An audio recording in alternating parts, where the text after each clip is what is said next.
मुझे फिटल नसीब जड़ो शलके जो नसीब न थे। मुझे फिटल नसीब जड़ो शलके जो नसीब न थे।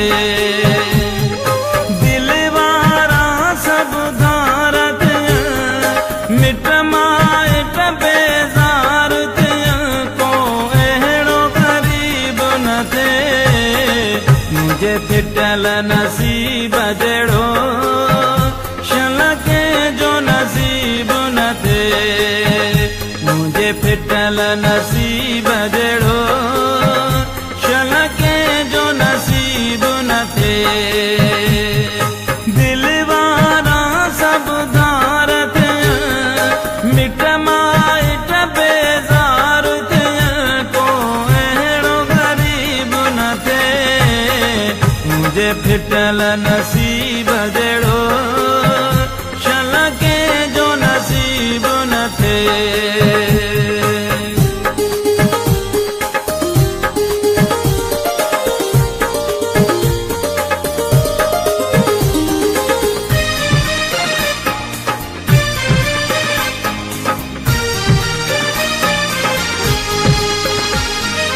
पंहिंजन छड़ियो दोस्तन छड़ियो कोई रहो न साथी।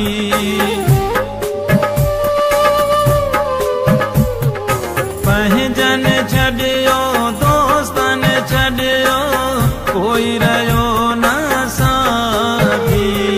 शायद मूंखे सूर सहण लाइ मालिक ॾिनी हयाती। प्यार न कंहिंजो कोई तुॾे कंहिंजो न किस्मत साथ छॾे कंहिंजो भाग रकीब न थे। मुझे फिटल नसीब जड़ो शलके जो नसीब न थे। मुझे फिटल नसीब जड़ो शलके जो नसीब न थे।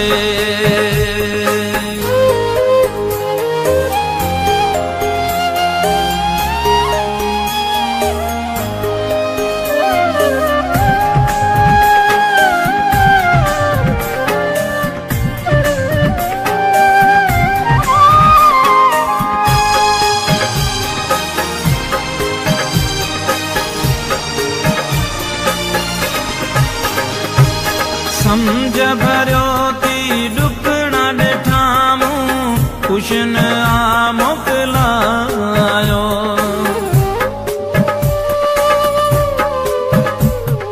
समझ भरियो थी डुकड़ा ॾिठामूं कुशन आ मोकिलायो। मुंहिंजे अखियुनि जा लुड़क उगी के मूंखे कॾहिं न खिलायो।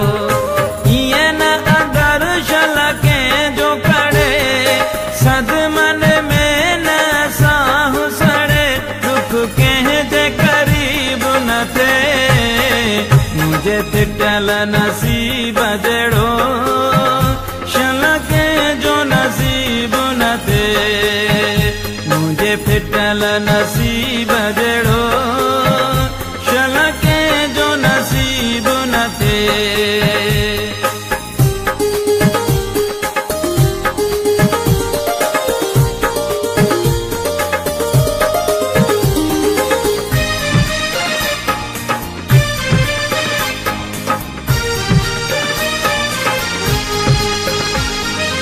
सजण तोड़े दुश्मन खे बि आहे दुआ हिन दिल सां।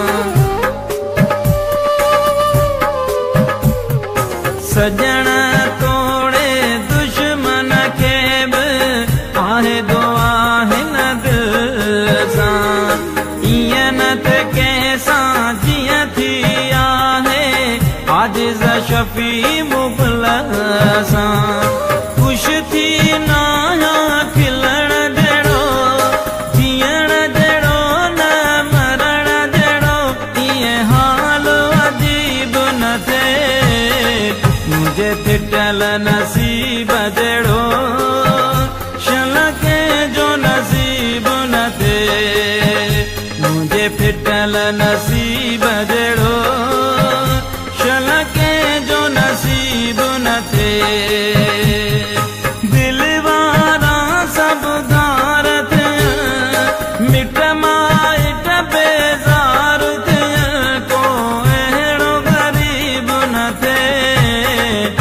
मुझे फिटल नसीब जड़ो शलके जो नसीब न थे मुझे फिटल नसीब जड़ो